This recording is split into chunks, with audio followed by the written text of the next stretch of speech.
Hallo und herzlich willkommen bei Häkeln mit Voltusa. In dem heutigen Video häkeln wir gemeinsam kleine Schutzengelchen. Die ein oder anderen erkennen vielleicht so ein bisschen die Form davon von dem Sorgenwürmchen oder Glückswürmchen, das wir diese Woche schon gehäkelt haben. Ja, ich habe diese Anleitung halt jetzt umgeschrieben und ein bisschen verändert. So, das Grundmuster ist halt dieses Sorgen- oder Glückswürmchen. Und da machen wir jetzt wunderschöne kleine Schutzengelchen draus, ne? Also ich finde es noch süßer wie die bereits, wo wir gehäkelt haben. Also es ist wirklich ganz fantastisch. Passt zu absolut jeder Gelegenheit und übers ganze Jahr, ne? Also es ist nicht nur für Weihnachten, das ist auch für zwischendrin oder zur Geburt, ne? So ein Anhänger. Wunderschön einfach. Was wir dazu brauchen, ist natürlich so eine Holzperle. Ich verwende diese Holzperlen, da ist schon ein Gesicht drauf. Den Link dazu mache ich euch alles wieder unten in die Videobeschreibung rein. Der Durchmesser von so einer Holzperle sollte 2 Zentimeter betragen. Ihr könnt natürlich auch einfache benutzen und ein Gesicht selbst drauf malen. Ne? Das funktioniert auch ganz gut. So, wir verwenden dann hier noch so ein goldenes Glitzergarn für diesen Heiligenschein. Auch das mache ich euch unten in die Infobox, wo ihr das herbekommt. Ja, und sonst halten wir das Ganze wieder mit Baumwolle, 50 Gramm auf 170 Meter gehäkelt. Wir verwenden eine 2 mm Häkelnadel. Nadel und Schere brauchen wir noch. Und natürlich hier auf jeden Fall weiß für die Flügel. Ne? Hier der Körper, den könnt ihr natürlich ganz gestalten, wie ihr wollt. Sieht auch in bunt wirklich fantastisch aus. So, ich starte jetzt heute für die, die das Sorgen- oder Glückswürmchen noch nicht kennen, komplett von Anfang an mit dieser Anleitung. Solltet ihr ja schon Profis in diesem Würmchenhäkeln sein, blende ich euch hier diese Uhrzeit an, wo das Video weitergeht mit den Flügeln und hier unserem Heiligenschein. Ne? Das ist hier dann diese Zahl, wo ich jetzt einblende. Da könnt ihr ein bisschen vorspulen. So, für alle anderen fange ich jetzt von Grund auf an. So, die legen wir uns jetzt erstmal hier auf die Seite, die kleinen Engelchen. Wir starten mit unserem Hauptteil. Ich mache jetzt heute wieder eins in rosa. So, dazu machen wir uns eine Schlaufe. So. Und wir starten das Ganze von hier oben, von dieser Schlaufe und machen jetzt erstmal die. Wir häkeln 40 Luftmaschen. So, ich denke, Luftmaschen sind ganz klar, einfach immer so durch. Ne? So, wir brauchen insgesamt 40 Stück davon. Habt ihr eure 40 Luftmaschen jetzt gehäkelt? Holen wir uns hier diesen Anfang. Also hier vorne, den Anfang, stechen wir mit der Häkelnadel einmal hier rein. Also wir verbinden das Ganze jetzt, dass es eine Schlaufe wird. Schaut jetzt hier auf jeden Fall, dass es nicht ganz so verdreht ist. Ne? Also es muss schon alles ordentlich hier liegen.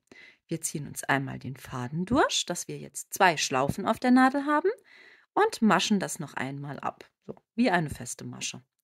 Es folgen nun wieder Luftmaschen und jetzt insgesamt 25 Stück. Wir häkeln jetzt einfach hier weitere Luftmaschen, 25 Stück davon. Habt ihr eure 25 Luftmaschen geschafft, arbeiten wir jetzt hier an dieser Luftmaschenkette entlang herunter bis hier vorne an die Schlaufe. So, dass wir diesen schönen gekringelten Effekt hier bekommen, häkeln wir jetzt immer 3 Stäbchen in eine Masche.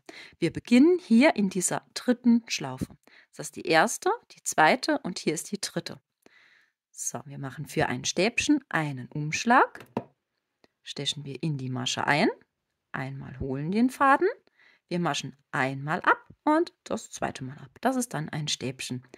So, und da häkeln wir jetzt insgesamt, also in jede Masche, 3 Stäbchen hinein. So, dann direkt zur nächsten Masche und wieder 3 Stäbchen.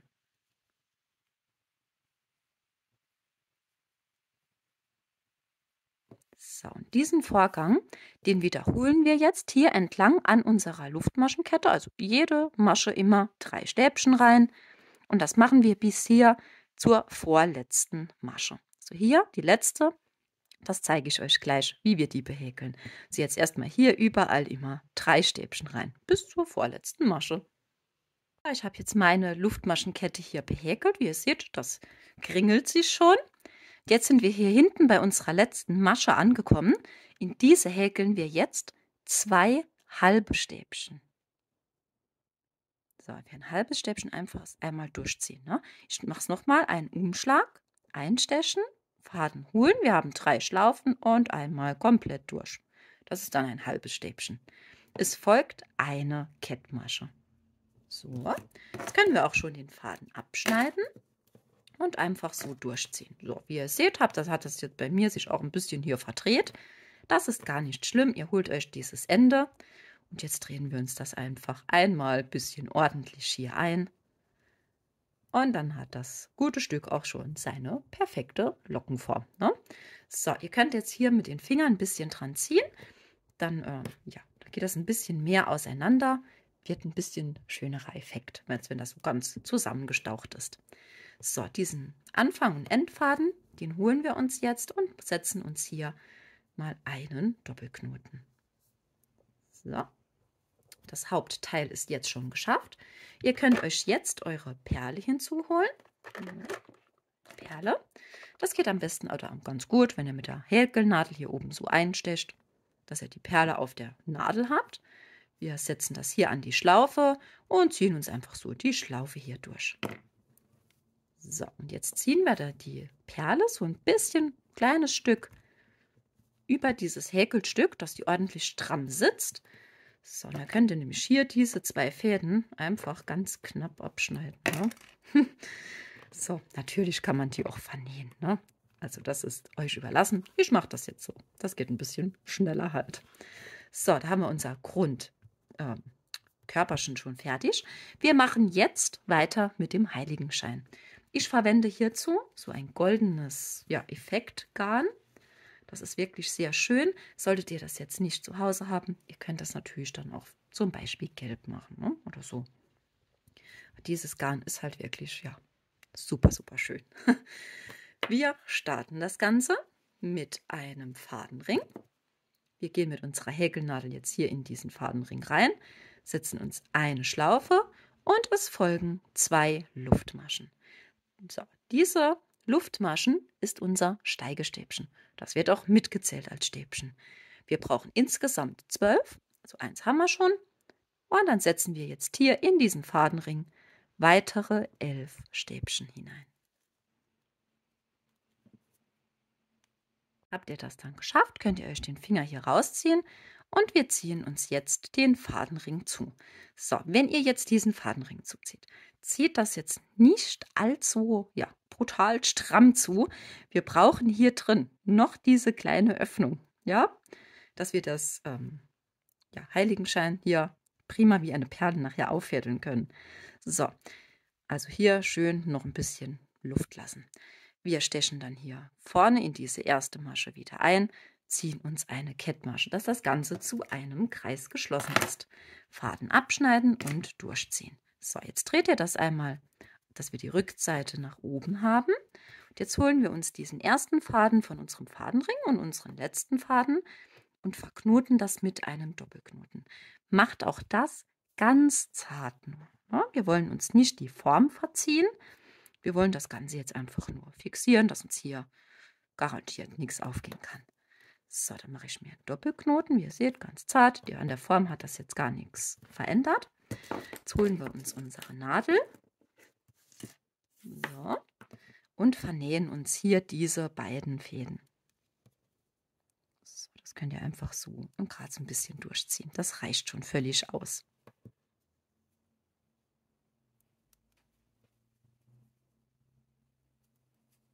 So, und dann schneiden wir uns auch hier den Rest einfach ab. So, da holen wir uns unsere kleine Puppe hier dazu. Und jetzt gehen wir mit der Häkelnadel hier in diese Öffnung, ne, von unserem Fadenring. So, ihr könnt die auch, gut, meine Häkelnadel ist jetzt halt nicht so lang, aber die wird ja immer hinten ein bisschen breiter. Da könnt ihr das Ganze noch ein bisschen so auseinander dehnen, ne, falls ihr das jetzt doch zu stramm zusammengezogen habt. So, gleiche Prinzip wie eben bei der Holzperle. Wir holen uns diese Schlaufe und dann ziehen wir uns die hier einmal durch. Ziehen uns diesen Heiligenschein nach unten und dass hier nichts verloren geht, machen wir uns jetzt hier mit dieser Schlaufe auch wieder einmal so einen Knoten und ziehen ihn schön hier nach unten zur Perle hin. Schön stramm zu. So, und dann hat das jetzt so langsam ein bisschen engelig, ne? Wir holen uns jetzt unsere weiße Wolle und wir machen jetzt mit den Flügeln weiter. So, das legen wir uns auch erstmal auf die Seite. Ich zeige euch mal die Flügel wieder. Das sind immer 2 einzelne Teile. Das bedeutet also, ihr häkelt das zweimal das Stück halt identisch, ja? So, legen wir mal hier rüber. Und ich bleibe jetzt komplett bei diesem Flügel bei euch, ja? So, wir starten mit einem Fadenring. Gehen wir mit der Nadel hier rein und häkeln uns jetzt erstmal 6 feste Maschen in diesen Fadenring.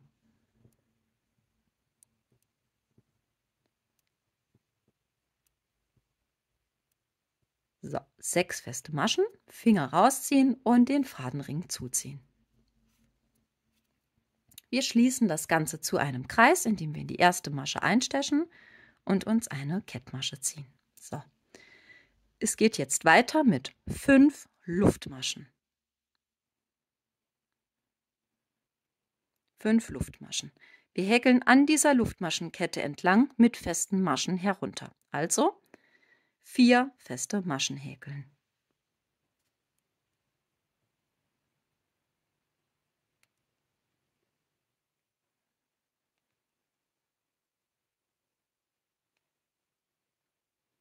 So, habt ihr diese 4 festen Maschen gehäkelt, folgen weitere 4 feste Maschen in diesen Fadenring, in diesen Maschen, wo wir eben im Fadenring gehäkelt haben. Stecht jetzt nicht hier ein, wo wir die Kettmasche gesetzt haben, sondern hier ist unsere erste, ja? Also 4 feste Maschen. 1, 2, 3 und die 4. So. Wir drehen jetzt einfach das Häkelstück um, ohne Wendeluftmasche, ja? Einfach umdrehen und wir häkeln hier entlang wieder mit festen Maschen runter. So, da müsst ihr aufpassen, dass ihr hier die erste Masche erwischt. Und wie gesagt, überall jetzt eine feste Masche rein. So, die Maschen, wo wir hier entlang häkeln, das braucht ihr gar nicht großartig mitzuzählen. Immer nur nachher diese einzelnen Luftmaschenketten und sowas, ne? So, das seht ihr immer, wo ihr hier gehäkelt habt, einfach immer feste Maschen drin. So, wenn ihr hier dann angekommen seid, geht es weiter mit 4 Luftmaschen wieder. So, 4 Luftmaschen, das gute Stück umdrehen und wir häkeln jetzt hier wieder an dieser Luftmaschenkette, starten wir komplett hier entlang herunter, bis wir hier an unserer letzten festen Maschen von der letzten Runde angekommen sind. Ja, also überall eine feste Masche rein.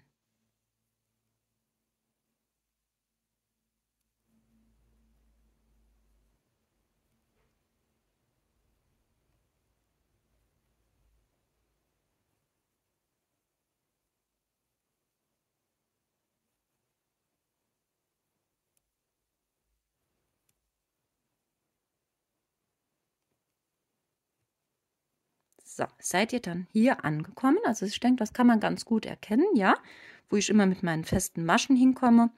Wie gesagt, hier bis zur Kante von der letzten Reihe. So, wenn ihr das jetzt hier angekommen seid, das seht ihr ja schon hier diese erste Lücke, diese Kante, ne, von unserer anderen Reihe. Hier stechen wir jetzt ein und setzen uns eine feste Masche. Und es folgen 2 weitere feste Maschen, wieder hier, wo wir unseren Ring am Anfang begonnen haben. 1 und 2. So schaut das Ganze jetzt aus.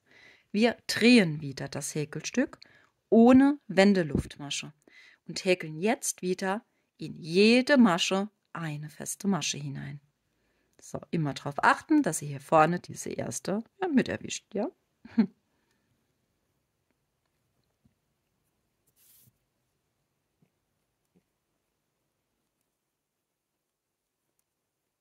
So, wenn ihr hier an diesem Bogen immer entlang häkelt, macht die Maschen ruhig ganz zart, ja? Also nicht so stramm häkeln, sondern ganz locker. Sonst verbiegt sich das nachher so.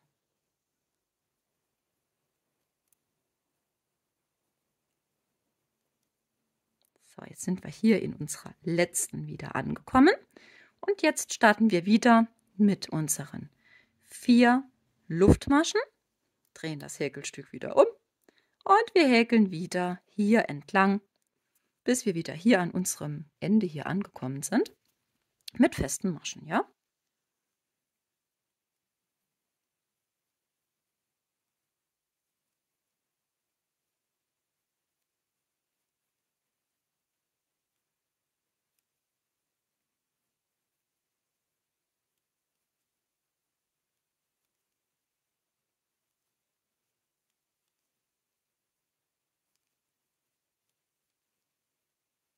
So, hier wieder drauf achten, wo diese Rundung kommt. Wirklich ganz locker häkeln. So, sind wir dann hier angekommen. Das sieht man immer ganz gut, wenn euch das vor euch liegt. Hier ist das gerade Stück, ja? So, und dann holen wir uns, oh Gott, ja, langsam. Wir legen uns es so ein bisschen auf die Seite, ne? So, und jetzt stechen wir einfach hier in diese Vorrunde wieder ein, setzen uns eine feste Masche und in die nächste hier setzen wir uns eine Kettmasche. So, wir schneiden uns den Faden ab, lassen ein längeres Stück Faden, ja, ziehen uns das einmal hier durch. Und dann haben wir auch schon unseren ersten kleinen Flügel hier fertig. So, diesen Faden von unserem Anfang, von unserem Fadenring, den müssen wir vernähen. Ja, dann spaltet sich die Wolle. So. Oh Gott, mal so. Das gibt's doch gar nicht. Ja, wir müssen uns halt diesen Faden vernähen, ne? Jetzt habe ich es auch geschafft, habe den endlich eingefädelt bekommen. Also vernähen, einfach hier so durch ein paar Maschen so durchziehen. Reicht völlig aus. So, dann schneiden wir uns das hier knappkantig weg, dass der verschwunden ist. So, und das ist jetzt schon unser erster kleiner Flügel. Und das Ganze müssen wir halt noch ein weiteres Mal häkeln. Habt ihr dann euren zweiten Flügel auch fertig gehäkelt? Also die werden komplett identisch gehäkelt, ja? So, wir holen uns jetzt den einfach, diesen zweiten, drehen den einfach um. Dann haben wir das hier perfekt gleich, ja? Also brauchen wir jetzt nicht extra auf rechts und links zu achten. Wir fädeln uns den ersten Flügel hier ein und halten uns den jetzt hier hinten einfach an unser Häkelstück dran und nähen den hier mit ein paar Stichen hier fest. So, das müssen wir halt Flügel für Flügel machen, ja? So, das könnt ihr euch immer ein bisschen noch hinlegen, so in Form legen das Ganze. Ich mache das jetzt so, dass ich den ersten hier, ja, wie viele Stiche hatten wir jetzt? So 3, 4 Stiche, ja, hier annähe. Dann lasse ich den Faden mal hier aus der Nadel, hole mir direkt diesen zweiten Flügel. So, einmal hier einfädeln. So, dann halten wir uns den genau hier so dicht nebeneinander, ja? Halten wir uns das dran und nähen den hier auch gerade so ein bisschen fest. So, solltet ihr jetzt halt hier, jetzt wie in meinem Fall, diesen Hauptkörper bunt haben, da müsst ihr halt wirklich darauf achten, dass ihr das hier hinten dran friemelt, ja? Dass man halt den Faden nicht sieht. Ist es jetzt weiß, könnt ihr einfach hier wirklich komplett einmal so durch. Sieht man ja nicht. Aber hier bei diesen verschiedenen Farben, da muss man halt wirklich ganz zart hier das Außen annähen. So, ich habe das jetzt hier auch mit ein paar Stichen verbunden, das Ganze. Und jetzt hole ich mir den Faden von dem ersten Flügel und dem zweiten. Und dann setze ich mir hier auch wieder einen Doppelknoten. So, einen Doppelknoten. Und wer möchte, kann jetzt hier diese Fäden einmal so durch die Perle nach oben ziehen. So, und dann kann man das nämlich hier ganz knapp abschneiden und dann ist der Faden auch schon vernäht. So, und das macht er natürlich hier mit dem zweiten Faden genauso.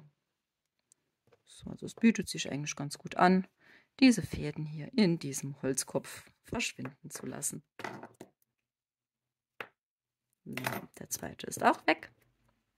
So, und schon sind wir fertig. Also es ist wirklich, ja, ruckzuck gehäkelt. Ihr braucht hier gar keine Sorge zu haben. Wenn ihr jetzt 2, 3 Mal diese Flügel gehäkelt habt, das geht nachher ganz von alleine von der Hand. Also ich habe hier auch schon einige. Flügel häkeln ist wirklich normalerweise gar nicht mein Ding.